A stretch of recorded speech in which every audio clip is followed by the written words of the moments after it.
सर्वप्रथम सर्व स्वामी भक्तांचे पुन्हा एकदा खूप खूप मनापासून स्वागत आहे। आज आपण स्वामींचा एक सुंदर असा अनुभव बघणार आहे। हा अनुभव बघितल्यानंतर प्रत्येकाच्या अंगावरती शहारे उभे राहणार आहे। खूप सुंदर प्रचिती, खूप सुंदर अनुभव या ताईंना स्वामींनी दिला आहे। चला तर मग आपण ताईंच्या शब्दात अनुभवाला सुरुवात करूया। तत्पूर्वी तुम्ही जर चॅनलवर नवीन असाल तर सबस्क्राईब करायला विसरू नका, कारण असेच रोज स्वामींचे नवीन नवीन अनुभव या चॅनलवरती येत असतात। ताई म्हणतात, सर्वप्रथम सर्वांना श्री स्वामी समर्थ महाराजांच्या चरणी त्रिवार वंदन। स्वामी भक्तांनो, खूप दिवसाची इच्छा होती माझा हा छोटासा अनुभव शेअर करायची, पण ती इच्छा स्वामींनी आज पूर्ण करून घेतली। मी स्वामी सेवेत फक्त आणि फक्त माझ्या मिस्टरांमुळे आली। माझे मिस्टर हे लहानपणापासून स्वामींची सेवा करायचे, म्हणजे पण ते घरात काही करत नव्हते, पण मठामध्ये जाऊन स्वामींची आरती वगैरे करणे, स्वामींचं नामस्मरण करणे, आणि त्यांनी एक वही केलेली होती, त्या वहीवरती ते श्री स्वामी समर्थ हा मंत्राचा जप कंटिन्यू लिहित असायचे। त्यांना जेव्हा वेळ असेल तेव्हा ते मलाही सांगायचे, पण माझा काही विश्वास त्यांच्यावरती नव्हता। पण एकदा असंच मी मोबाईलवरतीही बघितलं, खूप व्हिडिओ असे माझ्यासमोर आले, त्यावेळेस वाटलं की हे खरं असेल का, आणि मलाही वाटलं की आपली देखील एखादी इच्छा पूर्ण होते की आपण बघूया, म्हणून मी असं ठरवलं। आणि त्याच वेळेस काय झालं ना की मग मिस्टरही म्हटले की आपल्या घरामध्ये आपण स्वामींचा एखादा फोटो किंवा मूर्ती आणूया, असं मिस्टर म्हटले। मग आम्ही काय केलं की अक्कलकोटला गेलो। मिस्टरांनी आम्हाला अक्कलकोटला नेलं।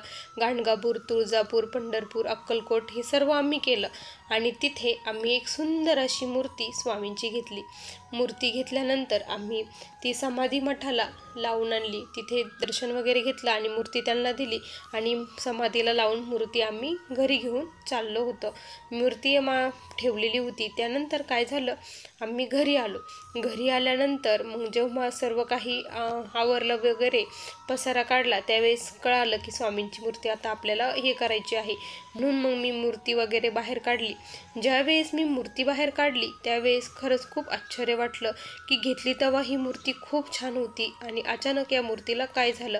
मिस्टरांनाही मी बोलवलं की ही मूर्ती अशी खंडित का बरं झाली, कारण अचानक म्हणजे तुम्ही विचार करा, जी पितळाची मूर्ती मी घेतलेली होती ती कशी खंडित होऊ शकते का। आता जर आपण दुसरी मूर्ती घेतली असती तर ती धक्क्याने पडली असली किंवा काही आदळलं असेल तर ती तुटू शकते, पण ही पंचधातूची मूर्ती कशी काय तुटली, काहीच कळायला मार्ग नव्हता। मी म्हणजे मिस्टरांना बोलवलं, मिस्टरही खूप घाबरले। हा तर खूप मोठा अपशकुन आहे म्हणे, स्वामी कसं काय झालं म्हणे असं म्हटले। मग त्यांनी मिस्टरांनी लगेच जे मठातील मोठे ज्येष्ठ सेवेकरी आहे त्यांना कॉल केला की आमच्यासोबत असं असं घडलं आहे। त्यावेळेस ते म्हटले की काळजी करू नका, काही नाही, तुमच्यावरचं एखादं विघ्न स्वामींनी त्यांच्यावरती घेतलं असेल, असं ते बोलले आम्हाला। त्यावेळेस वाटलं की नाही, मग म्हटलं या मूर्तीचं काय करावं, तर ते म्हणे की आता ही खंडित झालेली मूर्ती घरात ठेवू नका, तिचं विसर्जन करून द्या म्हणे, कारण खंडित झालेलं कुठलंही देवता घरात ठेवू नये। मग त्यांनी आम्हाला विसर्जन करायचं सांगितलं। ते म्हटले की एक नवं कापड घ्या, त्या कापडामध्ये स्वामींची ती मूर्ती ठेवा, तिची पंचोपचारे पूजा करा, आणि त्याला दही भाताचा नैवेद्य दाखवून वाहत्या पाण्यामध्ये त्याचं विसर्जन करून द्या, म्हणजे तुम्हाला त्याची दोष लागणार नाही, असं त्यांनी सांगितलं। त्यानंतर मग आम्ही तसंच केलं। त्यानंतर म्हणजे गुरुवारच होता, आम्ही जाऊन आलो तो असन मंगळवार, आणि त्यानंतर गुरुवार आला। गुरुवारी माझा मुलगा हा क्लासला गेला होता। क्लासला गेल्यानंतर काय झालं, माझा मुलगा क्लासवरून येत होता।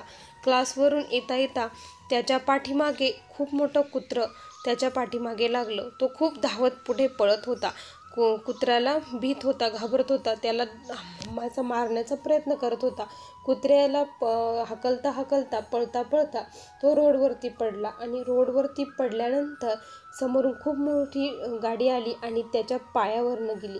आता जेव्हा गाडी पायावरनं गेली त्यावेळेस मग खूप लोक जमा झाले, आणि त्यावेळेस ते श्वान देखील तेथून पळून गेला। खूप लोक जमा झाले की काय झालं म्हणून। त्यावेळेस ओळखीचे जे होते त्यांनी लगेच आम्हाला कॉल केला की तुमच्या मुलाचा ॲक्सिडेंट झाला आहे, तुम्ही लवकर या. तोपर्यंत मग तेथील जे यांचे मित्र होते त्यांनी त्याला हॉस्पिटलमध्ये घेऊन गेले होते. ॲक्सिडेंट झाला म्हटल्यावर खूप मला तर खूप भीती वाटत होती आणि सारखा स्वामींचा धावा चालू होता. जोपर्यंत आम्ही हॉस्पिटलमध्ये पोचत नाही तोपर्यंत स्वामींना म्हणत होते, सर्व व्यवस्थित असू द्या, काही झालेलं नसू द्या, स्वामी तुम्ही आहात ना, तुम्ही आहात ना, एवढंच माझं जप चालू होता. मिस्टरांचाही जप चालू होता. आम्ही हॉस्पिटलमध्ये पोचलो. हॉस्पिटलमध्ये पोचल्यानंतर मग सर्व आम्ही बघितलं मुलाला. त्याची कंडिशन ही म्हणजे तो बोलत होता, चालत होता. कसं घडलं, काय झालं, त्याने सर्व काही सांगितलं. आता डॉक्टर त्याची टेस्ट वगैरे करत होत्या. ज्यावेळेस डॉक्टरांनी सर्व टेस्ट केल्या त्यावेळेस डॉक्टर देखील शोकांकित झाले. कारण असं कसं घडू शकतं म्हणे, आमच्या आयुष्यातील ही पहिली केस असेल की असं घडलं आहे. अक्षरशः माझ्या मुलाच्या पायावरून गाडी गेली पण त्याच्या पायाला काही एक झालेलं नव्हतं. त्याचे दोन्ही पाय व्यवस्थित होते, तोही व्यवस्थित होता.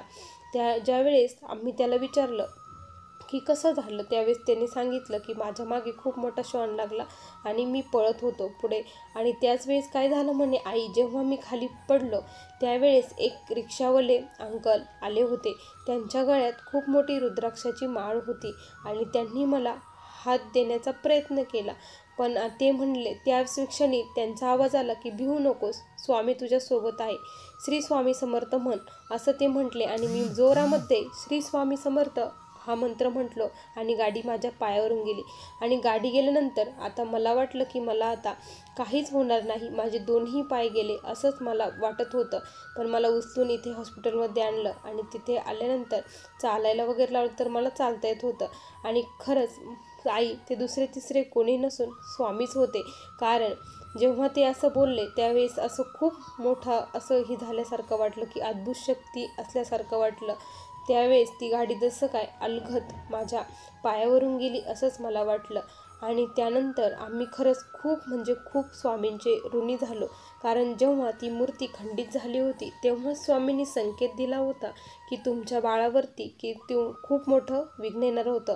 माझ्या बाळाचे पाय हे जाणार होते पण फक्त आणि फक्त स्वामींच्या कृपेने ते वाचले होते. आता खऱ्या अर्थाने मी स्वामींची सेवेकरी बनले होते. माझा स्वामींवरती खूप विश्वास बसला होता आणि माझ्या मुलाचा देखील. त्या दिवसापासून आमचं पूर्ण घर हे स्वामीमय झालं, स्वामींच्या सेवेमध्ये लागलो. स्वामी भक्तांनो, माझा हा अनुभव तुम्हाला छोटासा वाटेल पण खरंच खूप मोठी प्रचिती स्वामीने दिली. स्वामींची लीलाही खूप आगाध आहे. स्वामी आपल्या भक्तांवरचं दुःख संकट हे स्वतःवरती घेतात, हिची प्रचिती आम्हाला स्वामींनी दिली. असा आम्हाला आलेला हा स्वामींचा अनुभव होता. तुम्हाला हा अनुभव आमचा कसा वाटला नक्की कमेंटमध्ये कळवा. बघा स्वामी भक्तांनो, किती सुंदर अनुभव या ताईंना दिला. खरंच स्वामींची महिमा ही आगाध आहे. जो कोणी स्वामींचा भक्त असतो त्याला असे अनुभव येतच असतात. स्वामी भक्तांनो, तुम्हाला हा अनुभव कसा वाटला नक्की कमेंटमध्ये कळवा. पुन्हा भेटूया अशा सुंदर अनुभवासोबत. तोपर्यंत सर्वांना श्री स्वामी समर्थ. जय जय स्वामी समर्थ. श्री गुरुदेव दत्त.